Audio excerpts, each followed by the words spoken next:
This is our lake. Now you owe us." Those were her exact words, dripping with that special kind of smug that makes your teeth clench. You know what I mean? Picture this. I'm standing on the shoreline I bought with my own money, after months hauling muck and counting water samples like some mad scientist. And here comes a woman I've never met, acting like I'm the trespasser on my own land. You ever been so shocked you almost laughed out loud? Yeah, that was me, right up until the fury set in. And let's be honest, a little bit of amusement too, because the nerve of these people demanding I pay dues for their so-called lake, that's comedy and crime rolled into one. The circus started with envelopes, slipped under my door, crammed in my mailbox, rumors at the local barbecue about community duty, all funneling down to one clear, crazy demand. Pay $350 for lake maintenance, or else. The best part? My lake isn't even in their community. I'm a water specialist, measure levels, log readings, the whole 9 yards. And that morning, just after sunrise, I'm jotting down numbers when the mail lady hands me an envelope with lake maintenance assessment in bold. I nearly dropped it right in the mud. It was so out of left field, for a second I thought it was a prank. But the tax code didn't match, the description was way off, and it listed my address as part of some lakeside commons thing I'd never even heard of. At first, I figured it was a dumb mix-up. Then I had that creeping sense. Maybe it wasn't a mistake at all. So I went inside, dug out my deed, checked county records, pored over the documents I'd practically memorized when I bought the place. Every line said the same thing. My land was never part of any HOA, never signed away to any community contract. The closest HOA was a quarter-mile down the road. Their reach ended long before my line even started. Just when I'm about to cool off, my neighbor Emily comes over. She's the neighborhood eyes and ears, always got a finger on the pulse. Sometimes that's a blessing, sometimes it'll drive you nuts. She squints at the bill and goes, "Maybe they've got authority over all the lakes around here." I almost choked. That's like the fire department in another county sending you a bill for using your own hose. Authority isn't just something you declare because you want cash. But still, I couldn't shake the feeling that these official-looking letters probably scare a lot of people into paying up. So I got serious. Flew my drone up, mapped out property borders with GPS, made sure there was ironclad proof. No overlap, no wiggle room. I even cross-checked with county verification just for the satisfaction. All my research just made it plainer. My place was never in any HOA, not a line, not a shadow. Still, I sent a cease and desist letter with maps, deeds, all the legal bells and whistles, certified mail. This should have been the end, right? Any decent organization would have said, "Sorry, our bad," and moved on.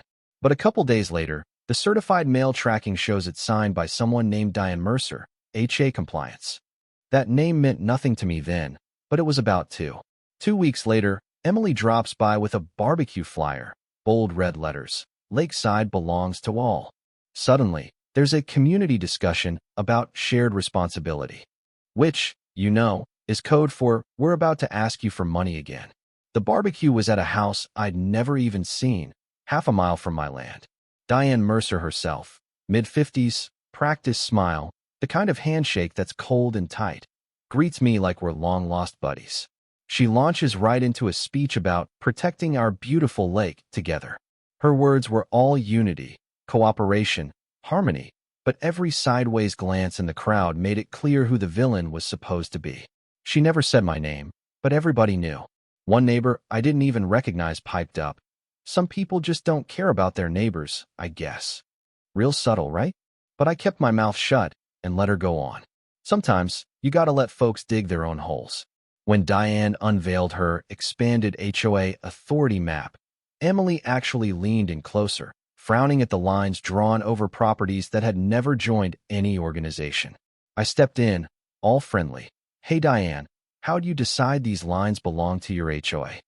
That knocked her off her script. She stammered about working with county officials, but everyone knew she was bluffing. I announced I'd be holding an open session next weekend. Anyone could see the actual records for themselves. Several neighbors looked downright curious. Diane's face went pale when people said they'd attend. Her campaign for shared responsibility was falling apart. Still, even with documents on the table, some folks stuck to her story. Old beliefs die hard, I guess. But then, out of nowhere, An older neighbor I'd never spoken to before grabs me as I'm leaving. You need to know what Diane's planning next. This isn't over. That haunted me for days. And sure enough, 3 days after the barbecue, Linda Peterson, a 72-year-old on a fixed income, calls me in tears. The HOA had somehow withdrawn $350 directly from her account for lake maintenance. She'd never agreed to any of it, never signed up for anything. Her money was for medication, groceries. I checked her paperwork myself.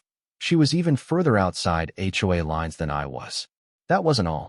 I found 2 more neighbors hit the same way. One lost $275 before their bank caught it. This was targeted, cold-blooded exploitation. I helped Linda and the others report it to their banks and file scam complaints. The payment processor froze the association's merchant account, and when they realized none of these people had ever authorized payments, things got ugly for Diane, fast. Turns out, unapproved payments aren't just shady, they're illegal. Linda got her money back, but the investigation went federal. Diane had personally guaranteed the payment processor agreement, so she was on the hook, not just the association. You'd think that'd be enough to make anyone back down, but Diane doubled down. 48 hours after the fraud case broke, I was swarmed with county inspectors, building code, environmental health, water management, you name it. Every department wanted paperwork for improvements I'd already permitted. It was a paperwork nightmare, and it was no coincidence. But here's the thing about people who do things by the book.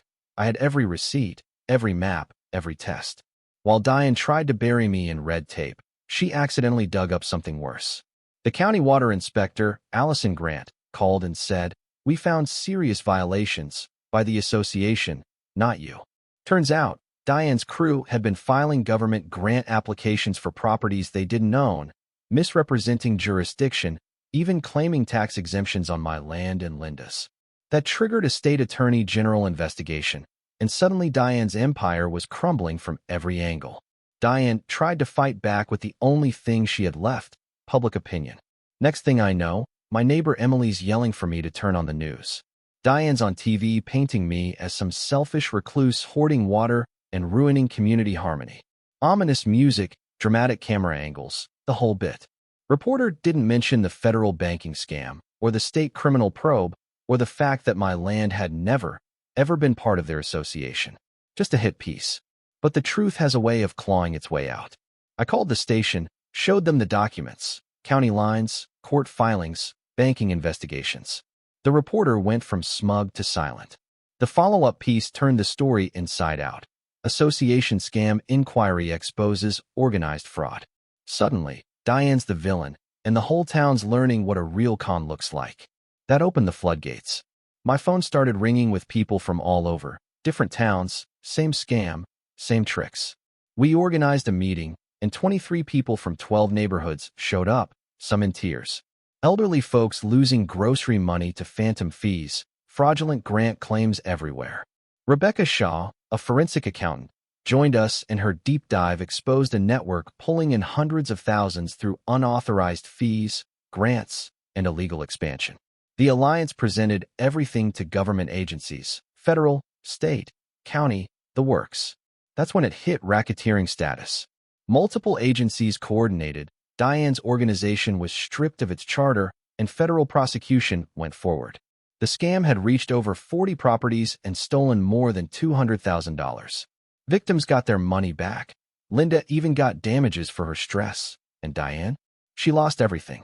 Personal bankruptcy, a federal conviction, frozen assets, and a sentence that'll follow her for the rest of her life. But the real victory? All those affected neighborhoods got formal recognition of their property rights, new legal protections, and clear lines on every map. Our fight became the blueprint for how to push back. Law enforcement, public awareness, neighbor helping neighbor. We set a precedent, and the judicial system worked exactly as it's supposed to.